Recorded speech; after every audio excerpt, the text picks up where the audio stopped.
vit dans une série importante d'événements appelée eschatologie. Le présent siècle, appelé aussi la période de l'Église, est marqué par le mal, la domination de Satan, les ténèbres, l'impiété, la convoitise, les meurtres, le mensonge et toute forme de péché. Éphésiens 6, verset 12, Galates 1, verset 4. L'Église n'en est pas épargnée. Il y a et il aura le reniement de Dieu, de Christ, de la foi, de la sainte doctrine et de la chrétienté. 1 Timothée 4, verset 1 à 4. Voilà où on était arrêté la dernière fois. Amen. Il y a aussi 1 Timothée 4, verset 3 à 4. 2 Timothée 3, verset 1 à 8. Amen. Donc, les derniers temps que nous vivons sont très mauvais, au point que des personnes relieront la foi chrétienne. Le mal dira tellement à son comble que certains fervents chrétiens vont abandonner la foi chrétienne. Dieu ne voudrait pas que tu abandonnes la foi chrétienne. Peu importe le temps qui va prévaloir dans ta vie, peu importe la souffrance auquel ta vie sera confrontée, peu importe les épreuves auxquelles tu seras confronté, ne renonce pas à la foi chrétienne. Alléluia.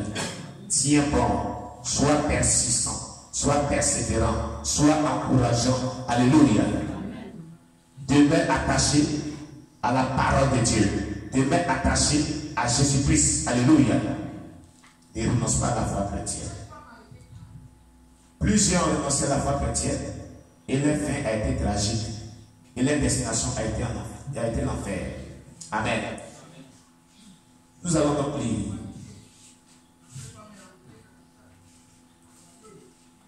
Deux Timothée 4, verset 3 à 4. Et 2 Timothée 3, verset 1 à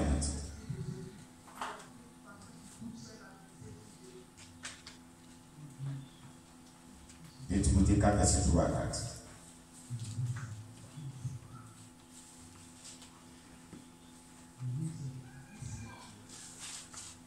Et Timothée chapitre 4, verset 3 à 4.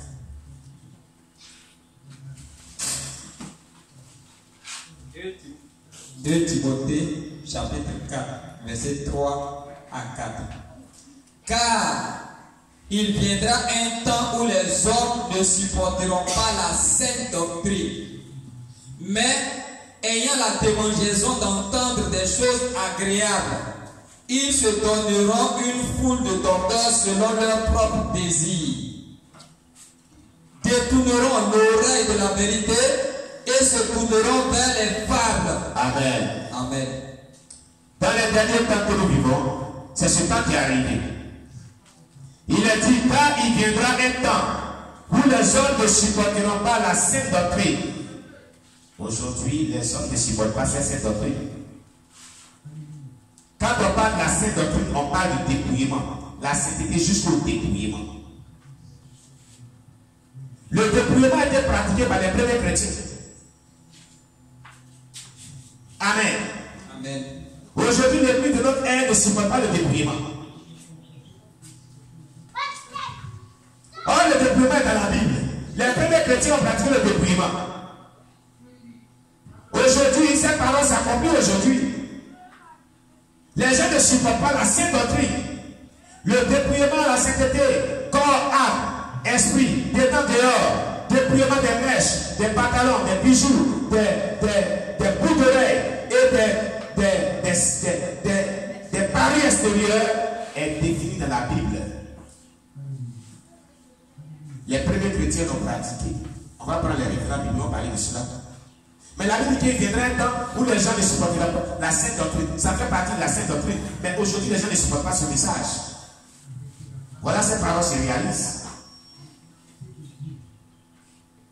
Alléluia.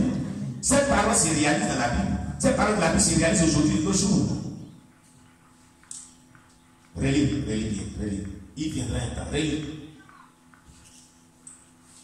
Car il viendra un temps. Car il viendra un temps où les hommes ne supporteront pas la saine doctrine, Où les hommes ne supporteront pas la saine doctrine, mais ayant la démangeaison d'entendre des choses agréables, mais ayant la démangeaison d'attendre les choses agréables. ils se donneront une foule de docteurs selon leurs propres désirs. Ils se donneront une foule de docteurs selon leurs propres désirs.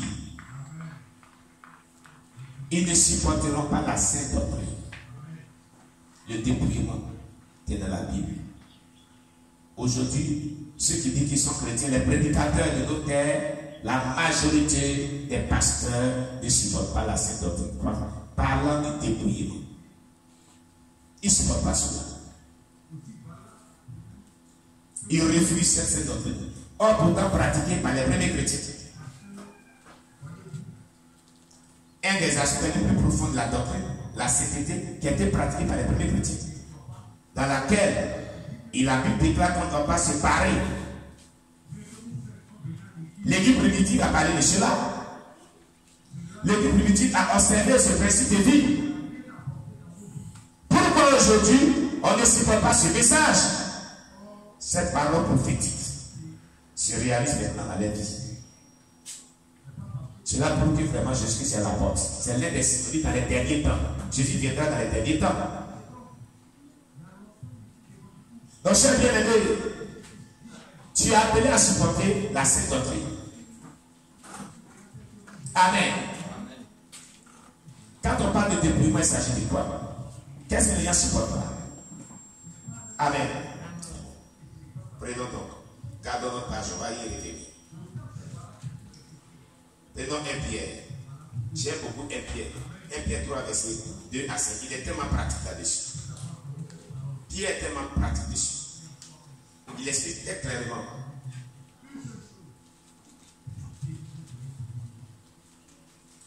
Un Pierre chapitre 3.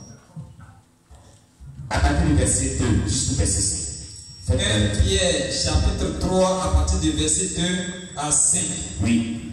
En voyant votre manière de vivre chaste et réservée, En voyant votre manière de vivre chaste et réservée, ayez non cette parure extérieure ayez dans cette parure extérieure qui consiste dans les cheveux tressés, qui consiste dans les cheveux tressés, les ornements d'or, les ornements d'or, ou les habits qu'on revêt, ou les habits qu'on revêt.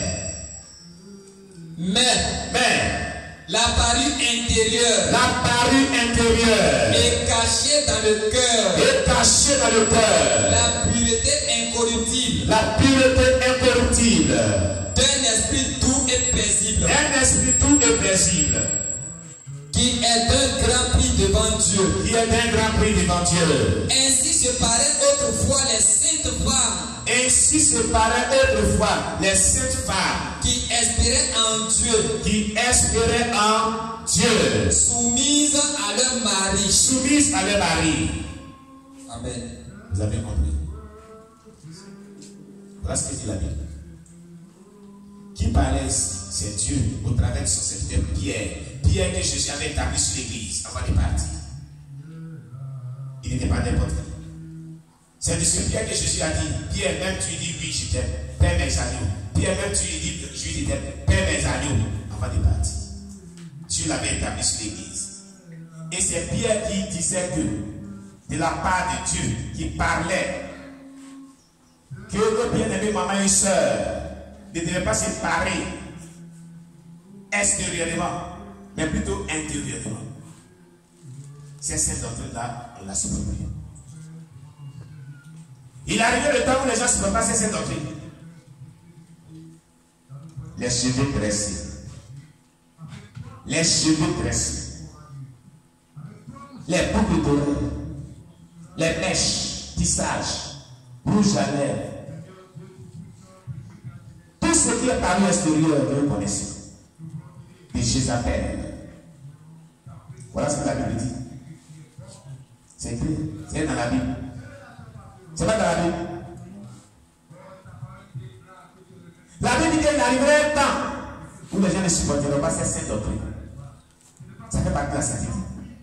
Aujourd'hui, les gens ne supportent pas cela. Quand tu parles de son Dieu, il exagère trop. Ici, dans la ville, on dit, ah, lui, il est dans le dépouillement maintenant. Alléluia. Mais c'est la sainte doctrine. Ça fait partie de la sainte doctrine. Amen. Dieu t'appelle à supporter cette sainte doctrine. Si tu ne la supportes plus, c'est que cette prophétie biblique s'est réalisée dans ta vie. Alléluia. Amen. Oui, elle s'est réalisée dans ta vie.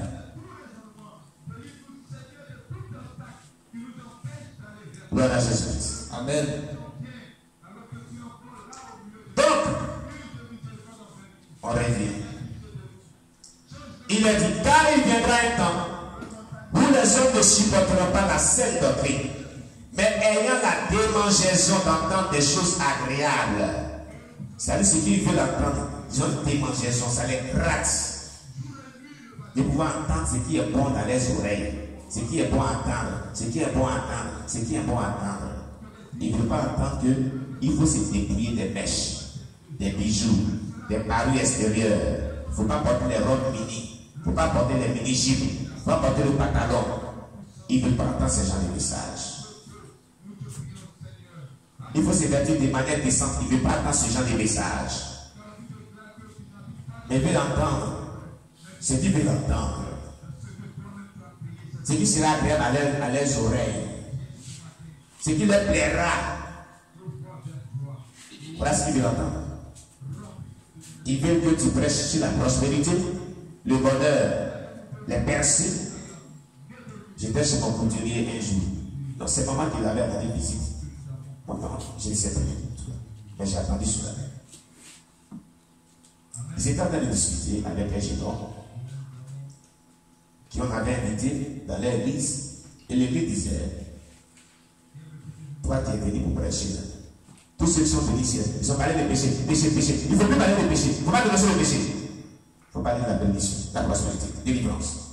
Il faut parler de repentance. Regardez l'église aujourd'hui. L'église veut entendre ce qu'eux-mêmes, ils veulent programmer eux-mêmes les propres prédications. L'église programme aujourd'hui eux-mêmes les propres prédications, c'est qu'on doit les prêcher. Mais il ne faudrait pas qu'on les prêche ce que Dieu veut. Mon ami Tado qui ne dit plus disait que il y a un politicien qui dit qu'il est pasteur dans son église, il a Abidjan. Il avait engagé un pasteur congolais. Et ce pasteur était dans la vérité. Chaque fois que le pasteur prie, le Seigneur dit quel est le message que tu veux qu'on prêche? Il dit parle du péché, dénonce le péché, amène à la repentance. Tous les textes bibliques prient chaque fois qu'il prêche. Dieu dit le péché vient de vous, n'est pas bon, repentez-vous. Il prêche, il dénonce le péché sur tous ses formes. Un matin, les gens sont revenus, ils ont dit son nom, j'ai oublié. Pasteur, dans la Bible là seulement, c'est le péché qui est dedans. C'est le péché qui est ton message. Il n'y a pas d'autre message dedans. Il n'y a pas bonheur. Il n'y a pas de bénédiction. Nous ne voulons plus ces gens de messages à la bouche. Et regardez les chrétiens de nos jours. Les chrétiens de nos jours. Ils veulent entendre ce qu'ils veulent entendre. Ils ne veulent pas qu'on leur parle de la repentance des péchés, de la sainteté véritable, de la bonne vie chrétienne. Les chrétiens de nos jours n'en veulent pas. Ils ne veulent pas ce genre de message. Or, ce sont ces gens de messages qu'il faut passer Jésus à la porte pour préparer l'église au salut, à l'enlèvement. Le secret de la prospérité, le secret de la vie chrétienne victorieuse, comblée de bonheur, c'est la repentance. Ça commence par la repentance, la sainteté véritable. Le fait de haïr le péché et aimer se soumettre à la parole de Dieu et au Saint-Esprit. Voilà le secret véritable. Alléluia. Donc aujourd'hui, ce temps est arrivé. Il se donnera une foule de docteurs selon leurs propres désirs. Détourneront l'oreille de la vérité, se tourneront vers les fables. Ils sont détournés les oreilles de la vérité. Ils ne veulent pas entendre parler de la vérité. Ils veulent qu'on les annonce des fables. Vous savez ce que c'est une fable, non? Les femmes, c'est quoi? Qui peut nous aider? Des faussetés. Des faussetés.